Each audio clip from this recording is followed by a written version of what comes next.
Welcome to Afternoon Light, the podcast of the Robert Menzies Institute, hosted by Georgina Downer.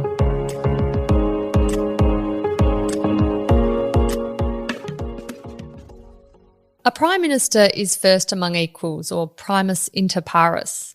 Australia has had 31 Prime Ministers, some lasting a mere few months, while others, like Robert Menzies, many, many years. The office of the Prime Minister in Australia has changed dramatically since Federation, but the size of the Prime Minister's office doesn't necessarily correspond with longevity or effectiveness in that office. Joining me today to discuss the evolution of the office of the Prime Minister is Professor Jim Walter, Emeritus Professor of Political Science at Monash University. Welcome to Afternoon Light, Jim. Thank you. Happy to be here. It's good to have you here at the Robert Menzies Institute and talking about the office of the Prime Minister, no less. What an appropriate topic. And I feel like we should have had you on much earlier, set the scene for all our work. But Jim, the office of the Prime Minister, I mean, just in pure numbers terms, of course, but as a concept has changed so much. What was it envisaged at Federation to be like and how to function and the like? Well, at Federation it was envisaged to be really just a secretariat, a handful of people who would handle correspondence, have some connection with the Prime Minister's department, but most of the serious work would go on in the Prime Minister's department with public servants, even though that was also very small at the time.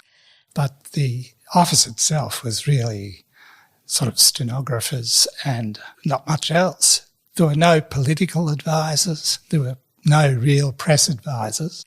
It starts to grow with Billy Hughes, who was the first Prime Minister to bring in a sort of a press person, to get the message out, and goes on from there. But really, the office itself doesn't expand greatly in that first 45 years. It's not until well after the Second World War that the office, as we've come to know it now, starts to appear. And presumably at Federation, the office was modelled on what you saw in the Premier's offices or the British model? Most of the initial Prime Ministers, the big men of colonial politics from their own states. Yes.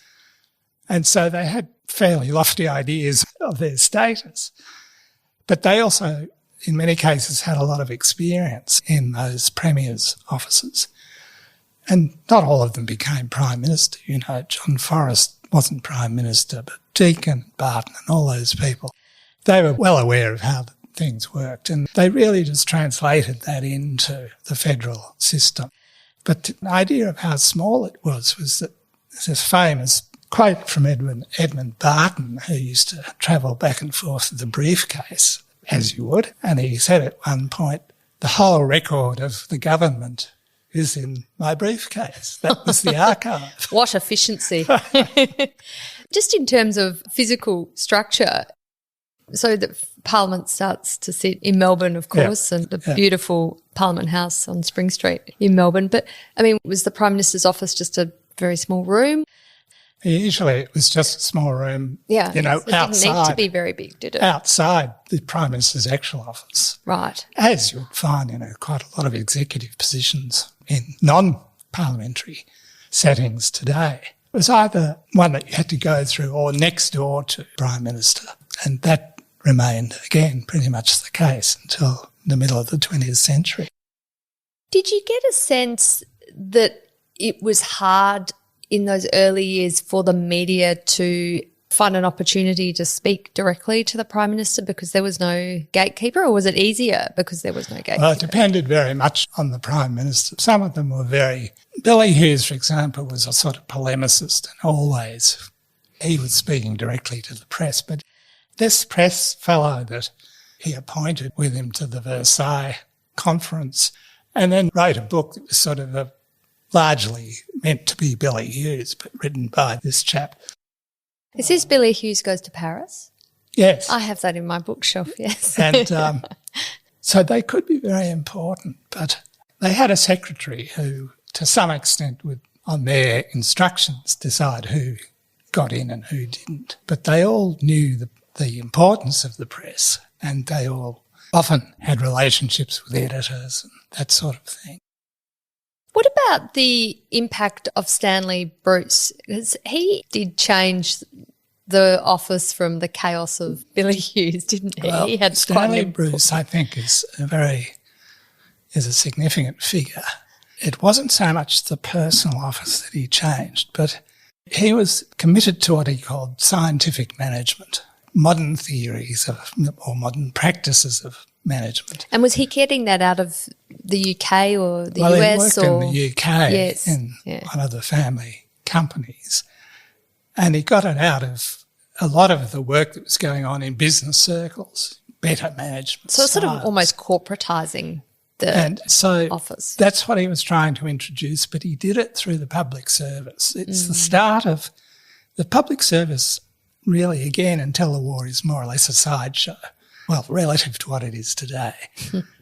But it's Stanley Bruce who starts to streamline it and to bring in these new ideas, management ideas. And so he's a very significant hinge point. But it was World War II, you keep saying, that really was catalytic in changing how the office of the Prime Minister evolved and also the relationship with the bureaucracy and what the bureaucracy was to do. Yeah. Well, there's a very good book by Stuart McIntyre called Australia's Boldest Experiment, which is the best possible sort of history of this. But it was a period when not only a lot of the intelligentsia, academics and so on, particularly economists, were sort of dragooned into public service positions in aid of the war effort, but a lot of leading business people also became directors of munitions and all sorts of things. And so there was this dual thing where the public service starts to grow in a way that it never has before, because a lot of these people, often young, Nugget Coombs is a primary example, but a lot of the people who worked with him, they came in and they stay. And basically the rudiments of the post-war public service get built in that wartime period where it's fighting for survival and, to be honest, a sort of a command economy.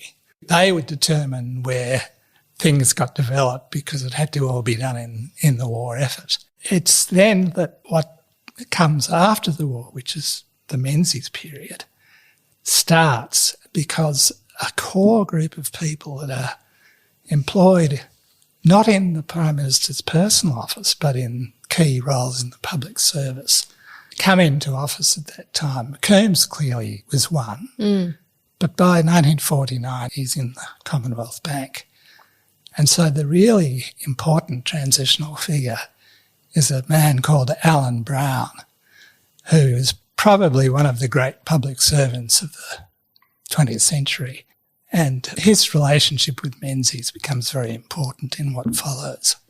If we could just focus on World War II and Curtin for a bit. I mean, he starts to use media management, as all leaders do, of course, during wartime. It's propaganda is incredibly important for boosting up the domestic population and creating a bogeyman of the enemy and giving people a sense of urgency to give everything for the war effort.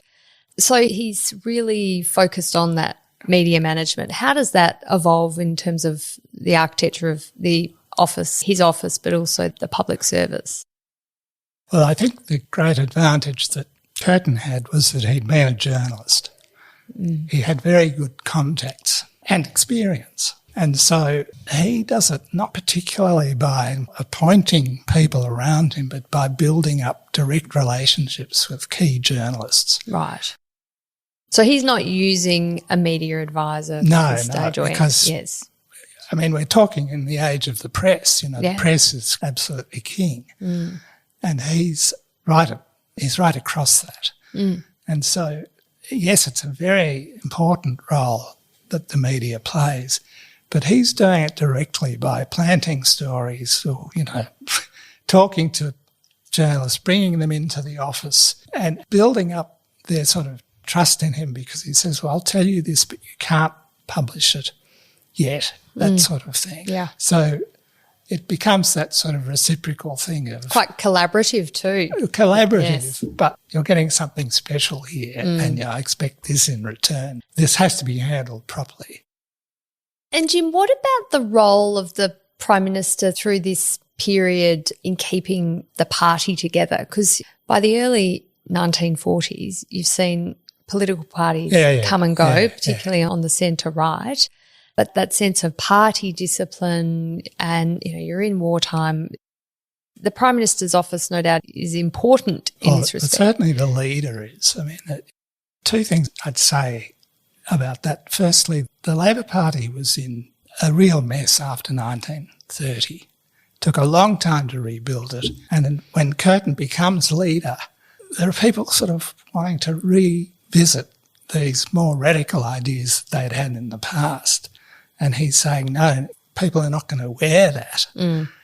And they would call out at conferences saying, but in 1930, and he said, I remember it very well, that was when I lost my seat.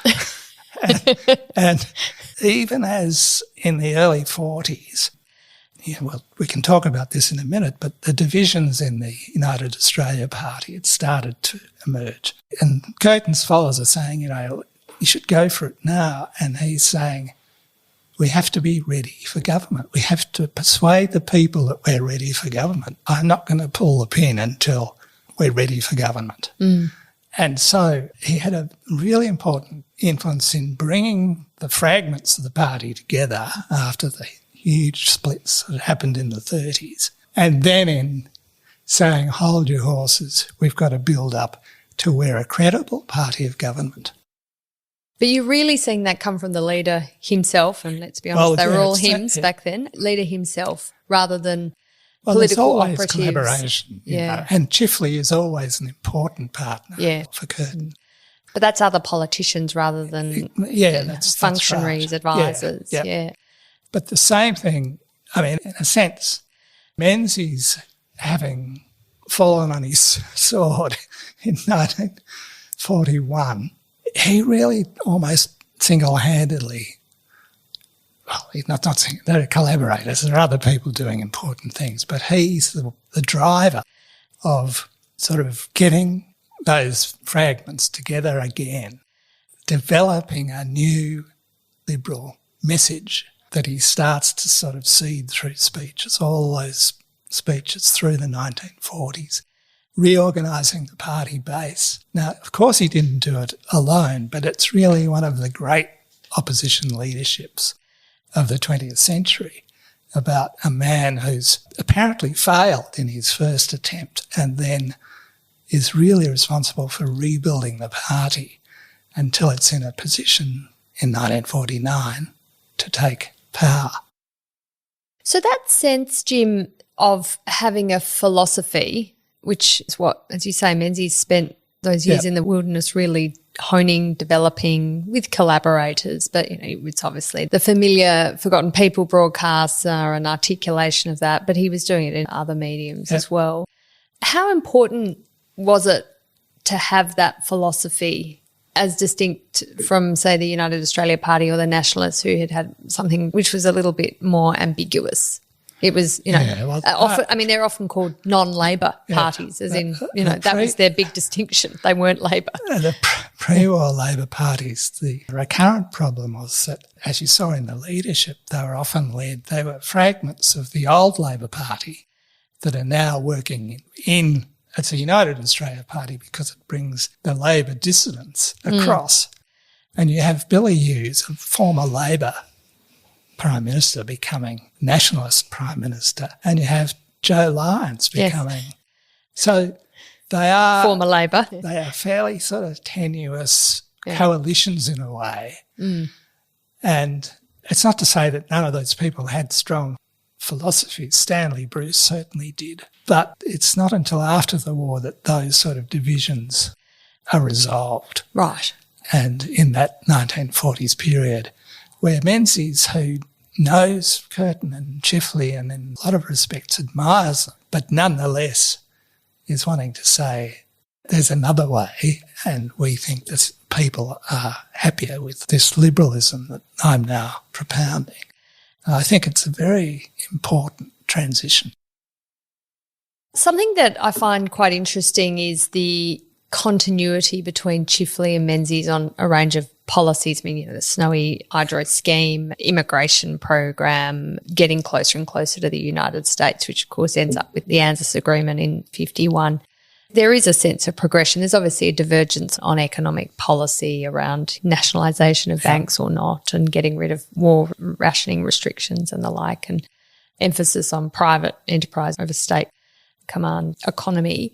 You've said that in the Curtin-Chifley period, and I think Menzies too, in the very early stages of World War II, they're bringing in private citizens into the public service to run the program. So preparing for war, but then there's post-war Reconstruction as well. So from the office, are we seeing this level of coordination, or again, is it still just from the public service with the Prime Minister at the sort of apex? Very much. I mean, it's partly because I think it's often called the age of the mandarins, as you probably know, the period after the war, from the late 40s through really to about the 1970s.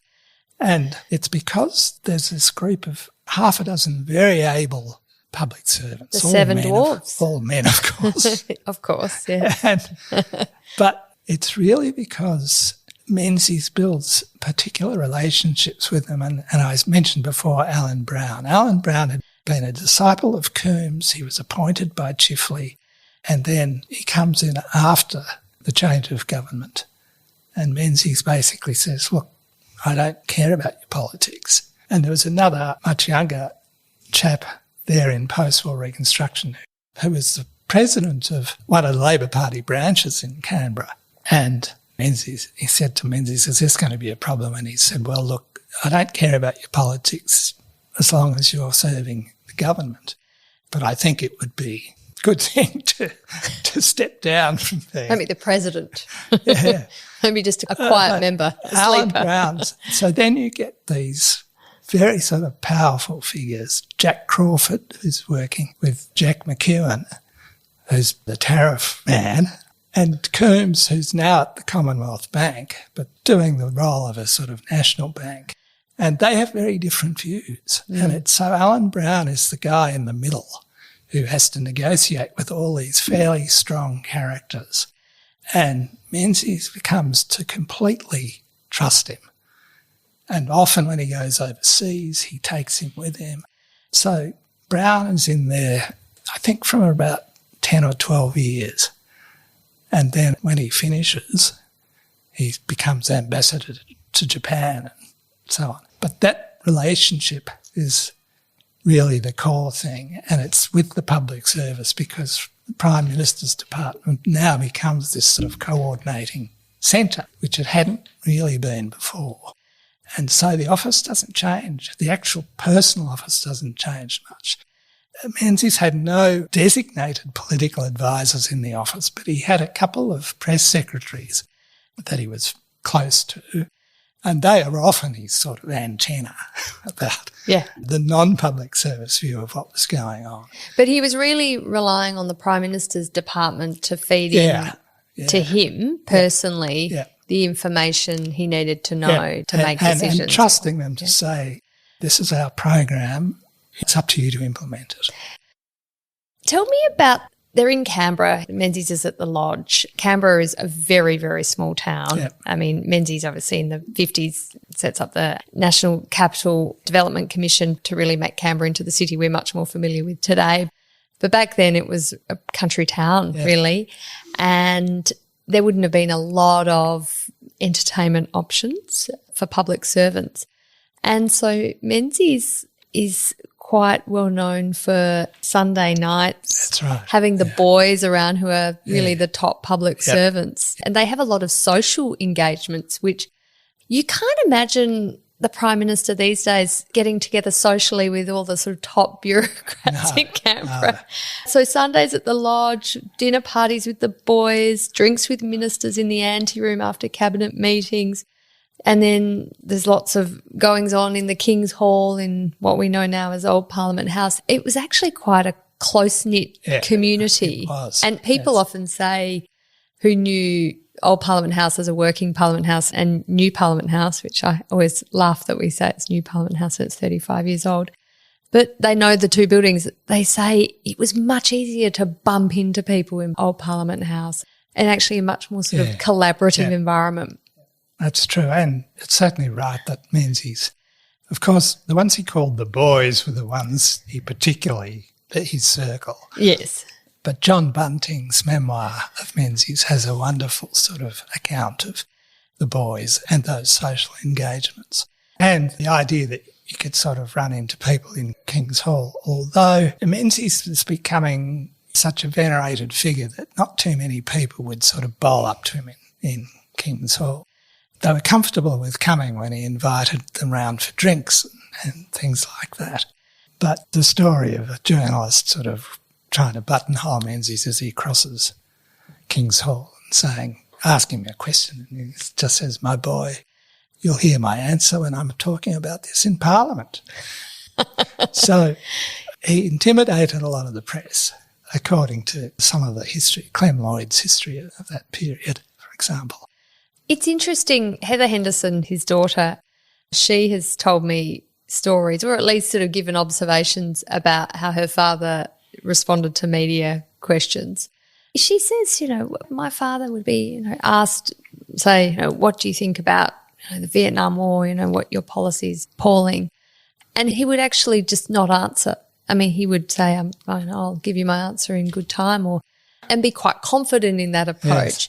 Whereas she reflects that in today's climate, the expectation is you have to give some sort of an answer. Even if it's an answer of obfuscation, you still have to respond. Whereas he was very comfortable not to respond. In fact, didn't really give many interviews and then would choose time that suited him when he had something particular he wanted to convey to give the interview or make the statement in Parliament, and that was what we're going to report on. Yeah, that's true. But it obviously is then a way to exercise much more power over your message than politicians to this day can. I think what we've seen since has been the sort of professionalisation of media relationships, and we now know that the government ministers and the opposition shadow ministers all have their day's talking points. They don't. Yes. It's not just coming off the cuff. No. Everyone's trying to second guess what they'll be asked, what the opposition will be doing. And so the media people in the office become key figures. And in the contemporary Prime Minister's office, a minister's office will be hounded by the Prime Minister's press people if they don't stay on message and so on. And it's for both parties. It's not particular. And so that's one of the things that we need to think about when we think about the way the office has expanded and when it did and why it did. Jim, there are lots of theories about why Menzies stayed in office as long as he did second time round from 49 to 66. Incredible record that doesn't look like it'll ever be surpassed, but you never know, of course, you never know. There are theories about, he was blessed by his opposition and the Labor split. He was just someone who mastered the art of politics. But was there something about his relationship with the public service so he could set the overall tone and agenda and obviously deliver the killer messages when it counted, and he was a fantastic orator, but he was able to, through really quite intimate and trusting relationships, implement that agenda extremely effectively through these mandarins, the seven dwarves, if you like. Yeah, well, that's true. But remember, there were times that came very close to crashing out. Sure did. 61 and 54, 61. Yeah. And I do think that the split in the Labor Party was an important factor, not just because it persists in the party, but because the creation of the DLP, Democratic Labor Party, the Catholic offshoot, which then always gives its preferences to the coalition, just carves off a very significant portion of the Labor vote. So in that sense, he benefits from the terrible splits basically over communism. But the Labor Party has never really been a socialist party, despite the fact that it had the socialist objective in its sort of founding documents. when it comes to it, it's always been.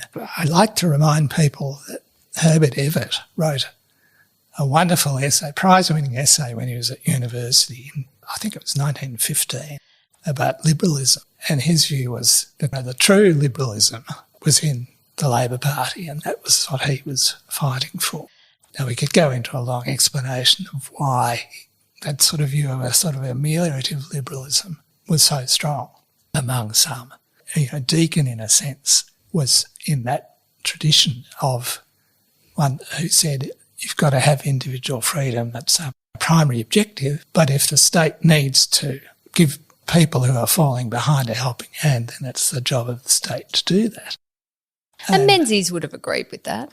Menzies certainly was quite explicit about that. Yeah, it's moderating capitalism. Yeah. When he started. And so after the war you had the mixed economy. And Australia was lucky too because the resources booms start to then kick in. But having said all that, yes, he was a fantastic rhetorician and he was a very, very skillful politician. All of those factors play into it. And as I've said, he built a really significant working relationship with the mandarins who were going to implement what the government wanted to do. Do you think after Menzies there has been a government in Australia who has been able to work so effectively and use so effectively the public services Menzies had? I do. And it's partly, to understand why you have to also look at the way the much expanded Prime Minister's offices worked with the public service later on.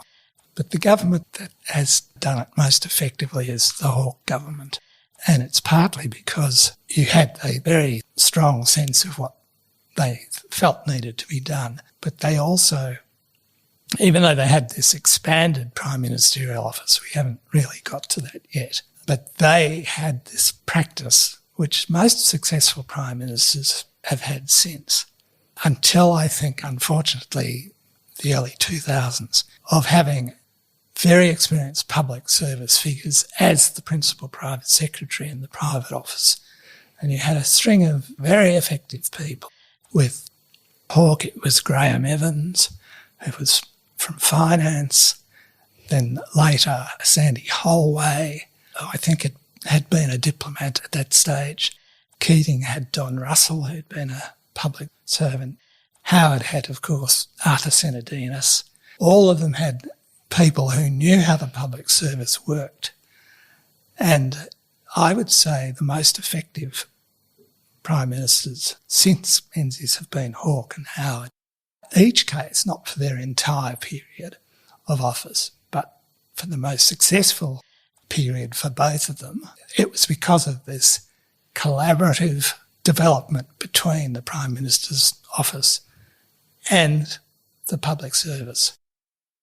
It's interesting, and we will get on to how the Prime Minister's office expanded because that's a fascinating story. But I did just want to pick up on how the use of the public service, or I guess the control of the public service by the Prime Minister in that Keating-Howard era changed, because it's interesting. Keating's introducing contract appointments with limited tenure for top public servants. Howard is introducing the Public Service Act in 1999, giving the Prime Minister the power to appoint and terminate departmental secretaries. So there is a sense that these are not the non-partisan mandarins who are just focused on implementing the policy or coming up with the policy. These are actually really tools of politics in some... Well, they are now, after those changes you quite rightly point to, first under Hawke, then under Keating and then Howard. The key public servants, departmental secretaries, are really subject to the decisions of ministers and prime ministers in a way that they hadn't been up to that point. And that is a significant change in the sense that, of course, I think most public servants throughout the post-war period have been committed to doing their best to sort of satisfy what governments want. Interviewed a lot of these people, principal private secretaries, but also secretaries of Prime Minister and Cabinet. And so you get people like Peter Shergold, for instance, comes into politics in the Hawke period to work really on immigration, multiculturalism, and then gets put into running ATSIC. And then Howard comes along and he thinks, well, I'm a Labor appointee. Things aren't going to go well. Well, within 2 or 3 years, he's Secretary of Prime Minister and Cabinet.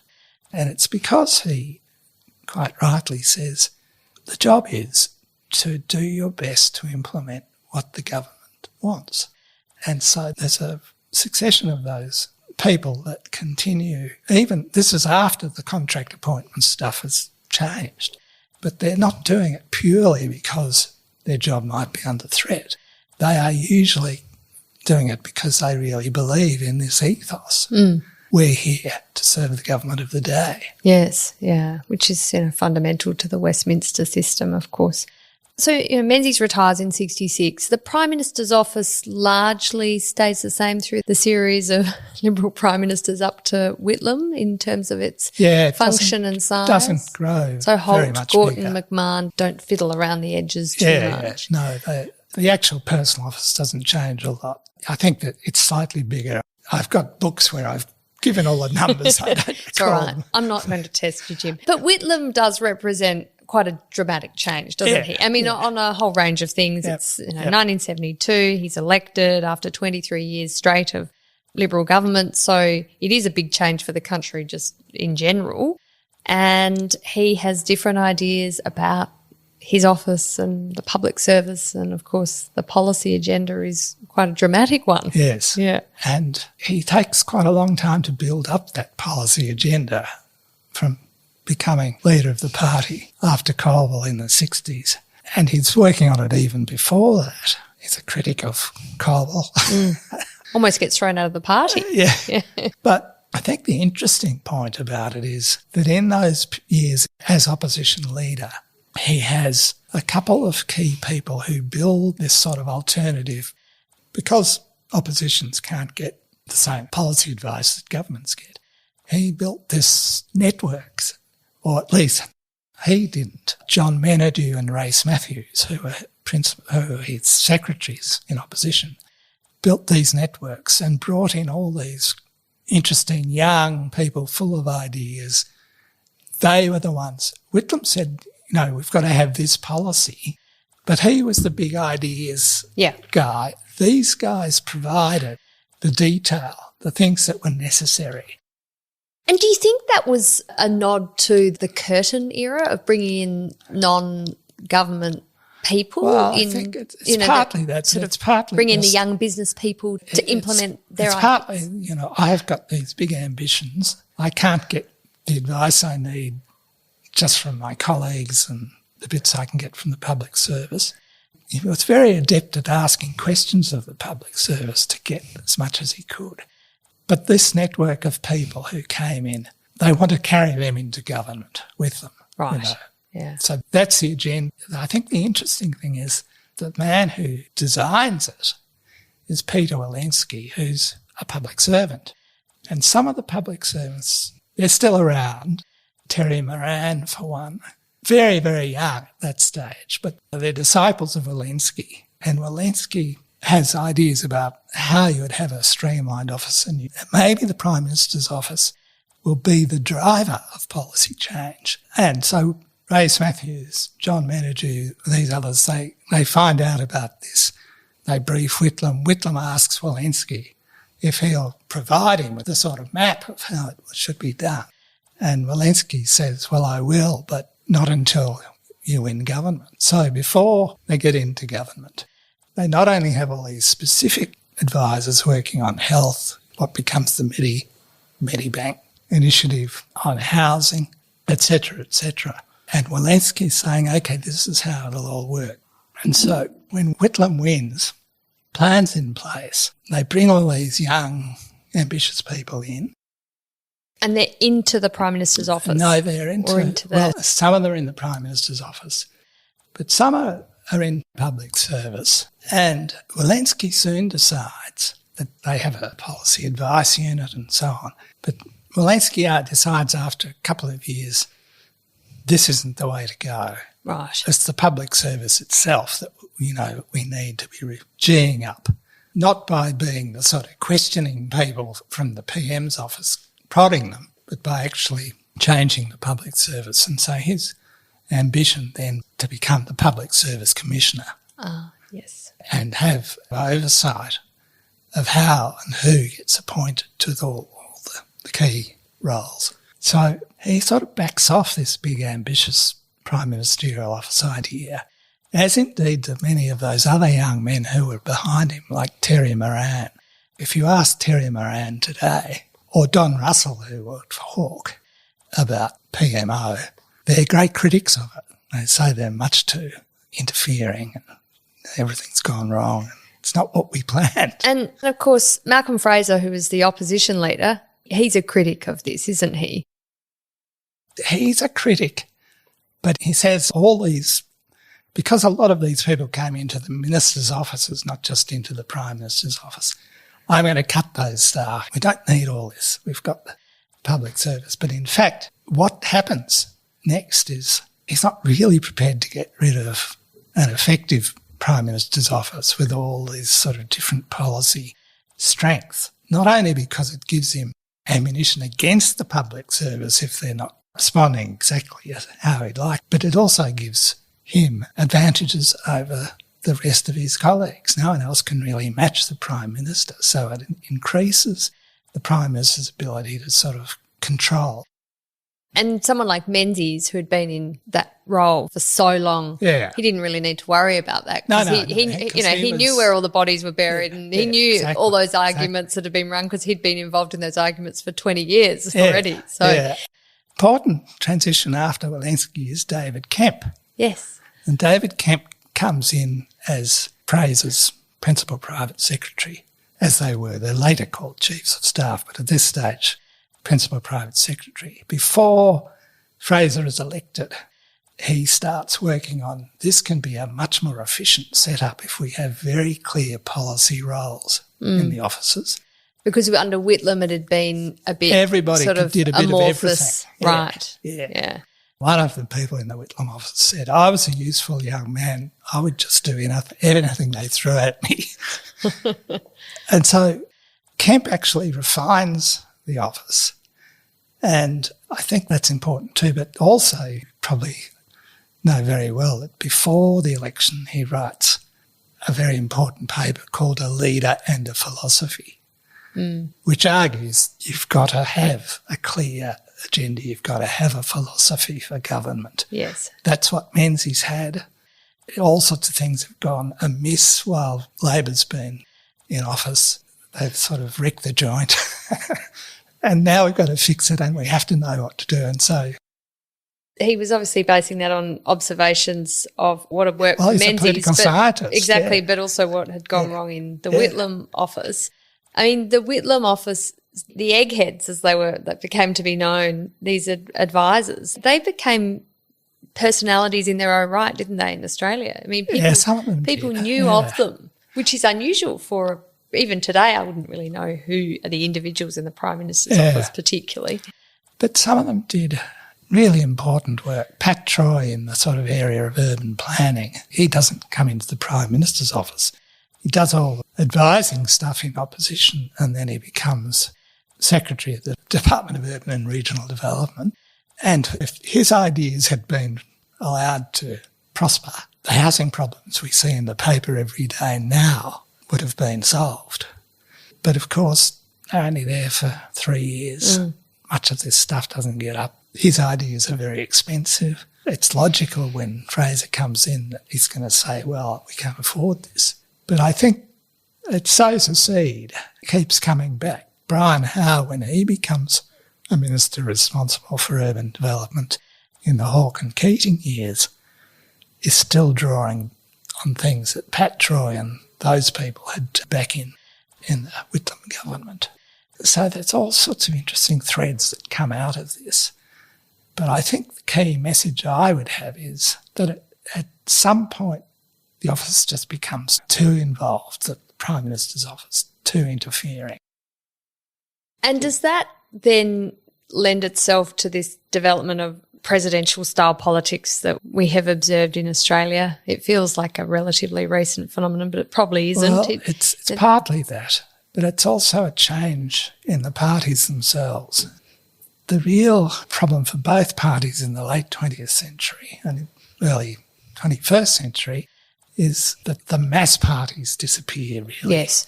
Yeah. And people are no longer sort of wedded to particular, and the parties, both parties, or all parties, but both the major parties also become much more narrowly focused because their membership is smaller. The mass parties had large memberships. Because they had large memberships, they were genuinely broad churches. So you had to listen to a diversity of opinions, even within your own party. It's from the British context, but we had Lord Jonathan Sumption here last year, and he did make a comment that the membership of the British Conservative Party had gone from several 100,000 a few decades ago and now was smaller than the Royal Society of Birdwatchers. Well, that's often said about our parties that, neither party has a membership as big as the Collingwood Football Club. Oh, goodness, not a chance. And people say, would you want Collingwood Football Club running your life? And so the parties become, they're not broad in either, they're not broad-ranging in the way that they once were. No. And that's been sort of problematic, I think, on both sides. So do you think we will see a reversion to a smaller prime ministerial office, a reversion to using the public service more for advice directly than political advisors in the office, or is this just set in stone now and it will be with us? No, I think so much has gone badly of late, and it's partly because ministers' offices and prime minister's office become much more interventionist, often with adverse outcomes, but also governments of all persuasions have gone to outside advice, to big consulting firms. Of course, very apt. It's in the news at the moment. We've seen the problems that causes. And so there's a real sort of pressure when I talk to people in these roles now. They have to rebuild the public service. That's the message, and it's from both sides. But certainly Glenn Davis, who I know quite well, who's the current Secretary of Prime Minister and Cabinet, his role was, how do we turn this around? How do we rebuild the public service? Because the money, we're spending huge amounts of money on these external consultants. Sure. And is it that the public service is not, external consultants are used for a reason. Presumably the governments of the day feel they provide the advice they want. Is there a sense that the public service is not match fit to provide that advice? So it's not match fit now, but it's because governments decided, I think at a time when it was match fit, instead of having a standing army of all these thousands of public servants, why don't you get a much smaller public service and just when you need extra things, you go to consultants. That doesn't start because of coalition governments wanting to cut. It starts with Hawke and Keating. This notion that that markets, in some respects, market-driven actors, will do things more efficiently than will a sort of standing army of public servants. And also that they might be more, if they're only going to be paid if they give you the answer you want because you're paying them their bill. It's sort of cutting out the middleman. And I think that's been a mistake. We've seen the outcome of that. And again, it's not limited to any one government. And the difficulty is if you look at, as I have, at the period between the 40s and the 1980s, there's these continuous threads of people who've been in various positions throughout the public service. They've got a huge amount of intellectual capital, if you like, built in. All of that has been swept away by this regime that's sort of emerged over the last sort of 15 or 20 years, where you contract out and people who used to have all that history and knowledge have gone. It's a different game. And you can say, but we're getting young people, cutting-edge people, people up with the latest theories, not old stodgers who are just plodding through the ranks. But it hasn't worked all that well. And so I think really, I don't know whether Glenn Davis and co can do it. It's an open question. I feel like this is a podcast for another day, Jim, about the use of consultants instead of public servants, and do we want a standing army of public servants, or do we rely on market forces to provide consulting services as required, depending on the issues depending on the capabilities you need? It's a really, really interesting question, and definitely one for another day. But Jim, Walter, thank you so much for joining me on Afternoon Light. It's a hugely interesting topic, and one that we are sort of on the periphery quite familiar with seeing Prime Minister's offices in and out of the media over the years, but actually understanding how different it was from the Menzies era, Curtin, Chifley, even Federation, and the changes that really started to take place in the 70s onwards. It's really, really important that we all know that. So you've been an absolute superstar in explaining it all to us so eloquently. So thank you. Thanks, Georgina.